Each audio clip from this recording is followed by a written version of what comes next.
It's my pleasure to introduce Theresa Drescher, who I've known since 1999. She's been with me through thick and thin, and also through the 3 locations that I've traveled across New York hospitals, from Beth Israel on the east side to St. Vincent's on the west side, and back to NYU on the east side. So we've been together for 20 years. Yeah, and she's a hoot. Theresa is an entrepreneur, life and career coach. She's director of a nonprofit and a 20-year breast cancer survivor. She also just finished a book entitled The Upside of Everything, Even Cancer, Advice and Wisdom from 15 Years at a Breast Cancer Helpline. So you'll talk about that a little bit? Okay. She recently signed with a literary agent. Oh, and she's getting it published. Yay. Okay, and the book, no doubt, will help women manage their lives after a diagnosis. That's great. Theresa's hobbies are playing mind puzzles. Her husband is in the back, Michael. We'd like to know what kind of mind puzzles they are, but we can save that. Reading, listening to books on tape, and unsuccessfully getting her cat Fifi to allow her to dress her up. I believe that. I tried. She just is not into it. She just gets so mad. Her passion is New York City. When she dies, she wants her ashes to be placed in fireworks and exploded over Manhattan so she never has to leave the city. That's terrific. Okay. Thank you. Thank you. It's true. This cat's only lived with us since October. She doesn't get it. In a big way, she doesn't get it. So my story starts on a business trip. At the end of the first day of a 2-week trip to Asia, I took off my bra to take a shower, and I noticed a stain in the right cup. Well, I thought this was odd because I knew I had brought clean clothing on the trip, and I couldn't figure out how this could have happened in the day. So I washed out the bra, put it on the next day, went to work. When I got back that evening, there again was the stain, but this time it was bigger, and I could tell that it was blood. And I didn't know what to do about this. So I called my GYN doctor here in New York, and she said, "You need to see a breast specialist, and quickly." Well, I didn't know what to do about that either, and she said, "I want you to see Dr. Deborah Axelrod." So I flew home the next morning. The following day, I had a biopsy. The following day, I met with Dr. Axelrod. 2 days later, I had a biopsy. And the following week, the results came back LCIS, lobular carcinoma in situ.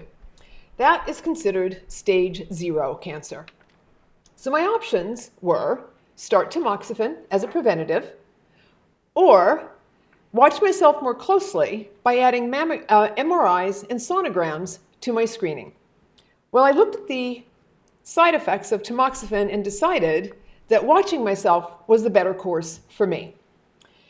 About 9 months later, Dr. Axelrod called me and said that the hospital she was at was running a study. They're going to compare mammograms, sonograms, and MRIs, and she thought that I should volunteer. I have a strong family history, and I just had the LCIS scare, so she thought I was the perfect candidate. So I did volunteer. The mammograms showed suspicious spots. Those were then confirmed by the sonogram and the MRI. I then had a biopsy, and those results came back positive for breast cancer, stage 1. So Dr. Axelrod suggested that I get a second opinion. So I was comfortable with all the choices that I was going to have to make. She also gave me a brochure for Share Cancer Support and the American Cancer Society.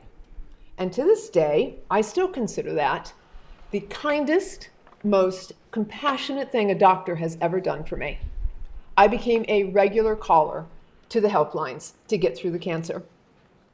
I also saw a second and third opinion, and everybody agreed with her assessment of my situation. The following week, I had a lumpectomy, followed by 7 weeks of radiation and 5 years of tamoxifen. That is the story of my diagnosis with breast cancer. But what it doesn't tell you is the relationship I've had with cancer since I was 9 years old and my mother was diagnosed. I'd never heard of the disease at that point, and I asked what it was, and I was told, nothing for you to worry about. Okay. Well, then my grandmother's diagnosed, my grandfather was diagnosed, 2 aunts, a cousin, and my father. But each time I asked about it, I was told, nothing for you to worry about. No one talked about it. So at the time, my only source of information was the Encyclopedia Britannica, which gave me no hope, and watching my family go through this awful disease and die. So I became, instead of not worrying about the disease, I became terrified of the disease and then became obsessed with knowing nothing about this disease.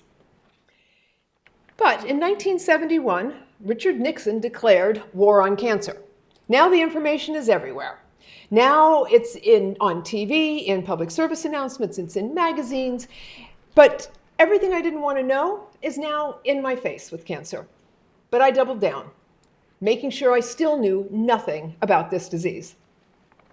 As soon as magazines came in, I'd go through them, I'd rip out the pages, tear them up and throw them out, anything to do, any stories about cancer, any public service announcements about cancer, so later I could go through the magazine without worrying about running anything into anything with the disease. When public service announcements came on TV, I'd jump up, run over, and turn the channel. I wouldn't watch a movie, I wouldn't read an article, I wouldn't read a book, I wouldn't watch a TV show where any of the characters had cancer. But I smoked 2 packs of Marlboro Reds a day, drank black coffee every morning, drank Coca-Colas for lunch, had popcorn and cheese sticks for dinner, and compulsively worked insane hours as I went up the corporate ladder. So I had a constant battle going on with myself with cancer. Fear of my family's history, guilt for the lifestyles I've chosen and was loath to give up, and resignation that, well, what does it matter? You're going to have cancer someday anyway. With all of that going on in my head, I was still stunned when I was diagnosed at the age of 43. I thought, really? It's my turn already? Then I thought, I know how this is going to go. First I get really, really sick. Then I go through all these surgeries. And then I have many recurrences, and then I die, just like my mom. Or I'm dead in a matter of months, just like other members of my family. Either way, this is going to be ugly, this is going to be painful, and I die in the end. And my next thought was, okay, now I need to leave my husband. I've only been married to him for 2 years. He has no idea what this is going to be like. He did not grow up around this disease. Therefore, I cannot put this man through how this whole thing is going to play out, because it's ugly. Fortunately, that's not what happened. I'm still here, still happily married to the same man. And I don't think about cancer the way I used to all the time.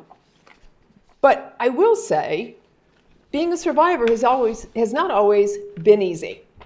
If anything hurts, or it hurts for too long, or I have a cough that won't go away when I think it should, I go right to cancer recurrence. It's never just a headache, it's brain cancer. It's never just a backache, it's bone cancer. I also am still very anxious when I come up to my screenings. I still have nightmares, and I still get very, very anxious. But all of that only goes on for a matter of days now instead of months. It used to be that I, for years, would be very cranky going into a mammogram or a sonogram, because my fear of a cancer recurrence was so big, it just kept me up at night. But I don't have that anymore. Now I'm more prepared for it.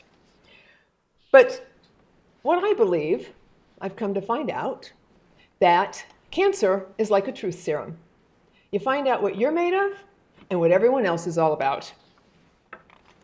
Much to my own surprise, to manage my survivorship, I turned my obsession of knowing nothing about this disease into a job of knowing everything I had to get through it. Then I started sharing that information and volunteering on a cancer helpline for 15 years. Then, further shocking myself, as she mentioned, I put all of this information in a book, The Upside to Everything, Even Cancer, Advice and Wisdom from 15 Years at a Breast Cancer Helpline. And then I signed with an agent who now has it with a publisher. Never in a million years did I think I would be a person who would do something like that. But changing my focus from my obsession of fear to knowledge and supporting others helped me get my power back that I gave cancer when I was 9 years old. So I am grateful for the experience of cancer. And I used to groan when I would hear people say that. I would think, really? Cancer? Grateful? But now I'm one of those people who says that. And like many who've had cancer or a traumatic event, my life is divided into two parts. The one I lived before 5 p.m., July 21st, 1999, when I was diagnosed, and the one I live now. My life is very much the same, but I'm a different person. I am better for the experience. Now, I don't recommend cancer as the path to enlightenment or living a fuller life. I can't. It's awful. But I will say, for me, cancer freed me to live a more authentic life for however long I'm here. And for that, I am eternally grateful. Thank you.